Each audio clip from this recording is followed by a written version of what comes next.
Good morning, Internet. How you doing today? It's Jeremy Reads Aloud. Self-help books. And I'm reading books of inspiration and motivation for young men and young women to find that inner treasure inside them to make their dreams come true. We're reading the book King, Warrior, Magician, Lover, Rediscovering the Archetypes of the Mature Masculine by Robert Moore and Douglas Gillette. Get the book yourself. I encourage you to purchase the book on my Amazon link. Please help contribute to the work I do by buying the book on my Amazon and other fine motivational books for your benefit. We're on Chapter 9, the conclusion, the final chapter of this book. We're reading the final subheadings. We're going to be reading the subheadings Admiring Men, Acting as If, and a final word. These shouldn't take very long. We're nearing the end. Finally, page 153 of conclusion, chapter 9, Admiring Men. Here we go. Along the same lines is the related technique of admiration. Mature men need to admire other men, living and dead. We need especially to have contact with older men whom we can look up to. If such men are not available to us personally, we need to read their biographies and become familiar with their words and deeds. These men need not be perfect, because perfection, the realization of the completely whole man, can never be achieved. I'll read that one more time just for emphasis. These men need not be perfect, because perfection, the realization of the completely whole man, can never be achieved. Movement toward wholeness is possible, page 154. Is possible, however, and every man is individually responsible for it. It is precisely at our weak points, at those places within our psyches where we are possessed by the poles of an archetypal shadow system, that we need to invoke, through active admiration, the strengths we lack but can appreciate in others. If we need more of the warrior in our lives, we may come to know and appreciate the warrior soul of the Egyptian pharaoh Ramses II, of the Zulu chief who threw himself and his men so courageously against the British in the 19th century Zulu uprising, or of George Patton. If we need to more adequately access the king energy, we might study the life of Abraham Lincoln or Ho Chi Minh. If we need more lover, we might admire the lover energy of Leo Buscaglia. Pardon me there if I didn't pronounce that right. The point is that what images and thoughts we invoke determined to a large extent not only how things look to us, but how they actually are. A shift in our inner accessing of the archetypes of the mature masculine will affect a change in the outer circumstances and opportunities of our lives.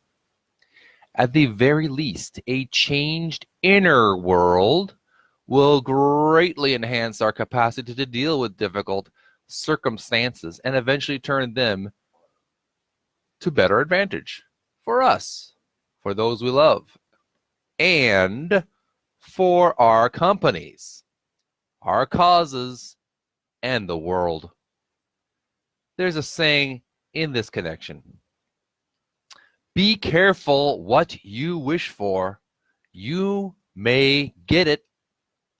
The much touted power of positive thinking is at least partially true, truer than most of us think. So while we are critically evaluating where we stand in relationship to the masculine energies, and while we are engaged in a dialogue with both positive and shadow aspects of them, we need also to be invoking the archetypes in their fullness in deliberate and focused ways. Subheading, acting as if.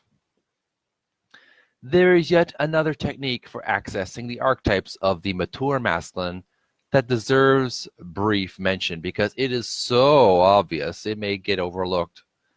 It relies on the time-validated technology of the actor trying to, quote-unquote, get into character. When he doesn't feel the character, we call this acting as if, quote-unquote. In this process, if you can't feel the character portrayed in your script, you begin by acting like the character. You move and talk as this character would move and talk. You act, page 155. You act, quote unquote, as if. On the stage, you act kindly, even if you've just been fired from your job and your wife has left you. Pardon me. On the stage, you act kingly, even if you've just been fired from your job and your wife has left you. The show must go on, and others are depending on you to play your part well. So you pick up your script, you read the king's lines, you sit on the throne, and you act like a king. Pretty soon, believe it or not, you will start to feel like a king. It's quite odd, but if you need to access more of the lover, for example, and sunsets don't interest you, go out and really look at a sunset. Act as if you appreciate it. Notice the colors. Force yourself to see the beauty. Even say to yourself, oh yes, look at those oranges and reds and the subtle transition from blue to purple. Pardon me. Pretty soon, strange as it may seem, you really may find yourself becoming interested in the sunset. If you need to access more of the warrior, you might start by getting up from the television set some evening and forcing yourself out the door for a vigorous walk. You may take up a martial art, something I'm doing right now. You might start an exercise class. Yes, you might force yourself to start on the unpaid bills piled on your desk. Get up, move around, start some action. And soon, much to your amazement, you may find yourself acting more like a warrior in many areas of your life. If you need to access the magician more consciously, the next time someone comes to you for your wisdom, act as if you really have some. Act as if you really do have something helpful and insightful to say. Force yourself to really listen to this person. Try to clear your mind of your own agenda and really focus on the problem he or she is presenting to you. Then, as thoughtfully as you can, give that person as much of your accumulated life's wisdom as you can. We all have much more of this than we think we do. Pardon me while I sip on my cup of coffee.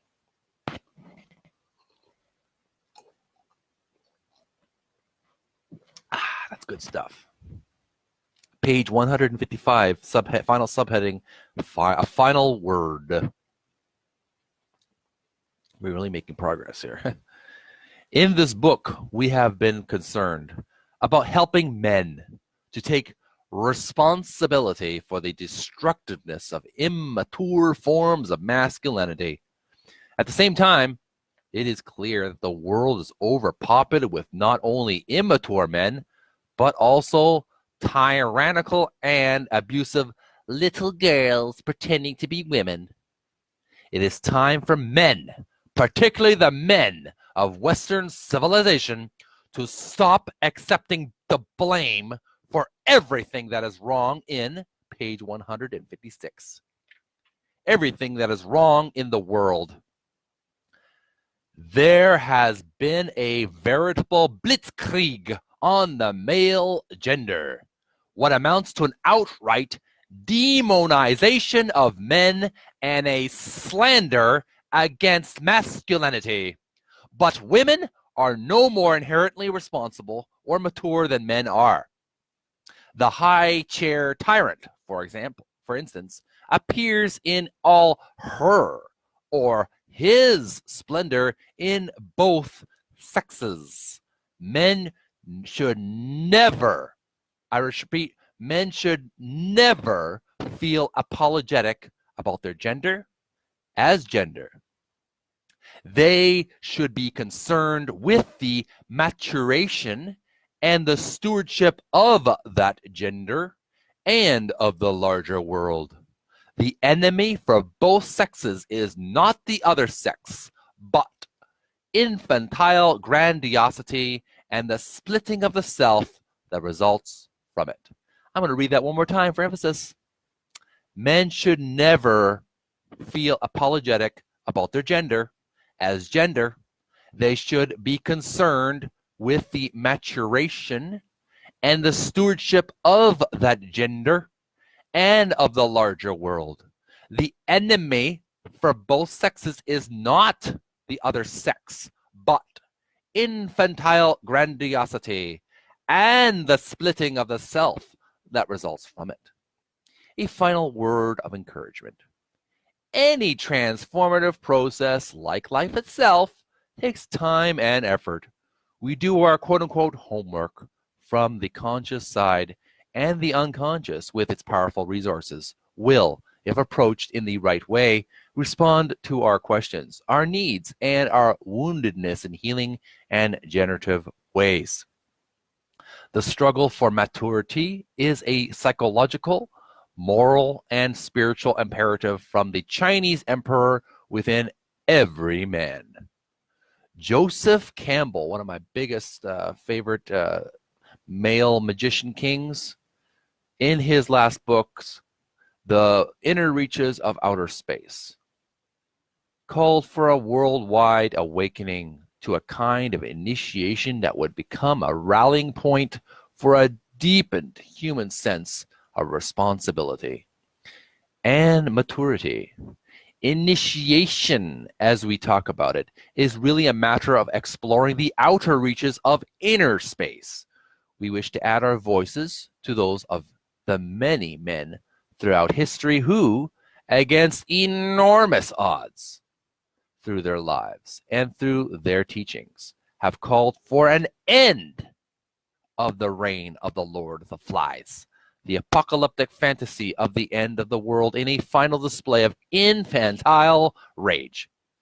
If contemporary men can take the task of their own initiation from boyhood to manhood as seriously as did their tribal forebears, then we may witness the end of the beginning of our species instead of the beginning of the end.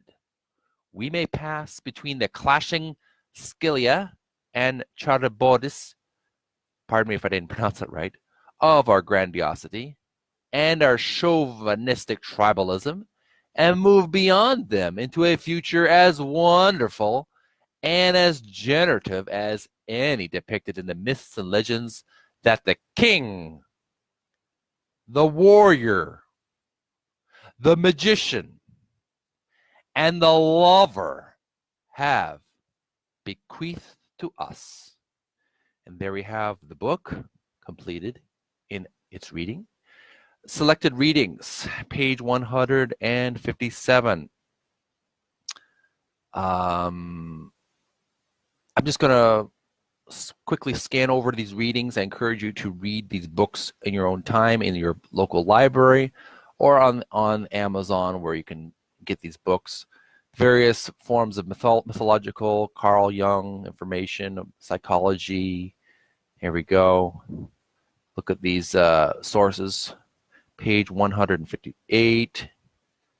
I highly recommend you go to your local library and look up Carl Jung and ancient mythology, the hidden cruelty in child rearing, and the roots of violence by Alice Miller. Highly recommend you get these books on caveman psychology, books on kings, warriors, books on magicians, page 159.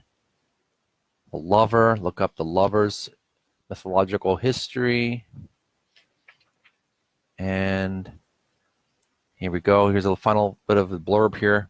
Audio tapes of Robert Moore's lectures, which form the foundation of much of the material in this book, may be ordered by writing to the address below. The following sets of lectures might be of special interest. Rediscovering Masculine Potentials, The King Within, A Study in Masculine Psychology, The Warrior Within, A Study in Masculine Psychology, The Magician Within, A Study in Masculine Psychology, The Lover Within, A Study in Masculine Psychology, The Four Couples Within, The Structure of the Self and the Dynamics of Relationship. If you would like to be on a mailing list announcing these and other resources, either by or recommended by Robert Moore and Douglas Gillette, including books, audio, and videotapes, workshops, and other events led by them, send your name and address to Earthman Resources, P.O. Box 1034, Evanston, Illinois 60204. And I believe we have completed the book. Here it is, folks. Here's the book. King, Warrior, Magician, Lover. Rediscovering the Archetypes of the Mature Masculine by Robert Moore and Douglas Gillette. I encourage you to get the book yourself. Click the Amazon link below, and you can purchase the book and add it to your books of deep motivational encouragement. It's a great book, young men. Get it and read the book and start integrating the mature male archetypes. Do it. Do it. Do it. I wish you a very pleasurable Halloween coming up tomorrow. Take care of yourselves, folks, this week, and be the best men you can be, the best version of yourselves. I challenge you. I challenge you. I challenge you. Integrate these fine, fine, transmuted male archetypes. I challenge you. Take care of yourselves, young men and women, too. Take care of each other, young men and women. I love you. Bye.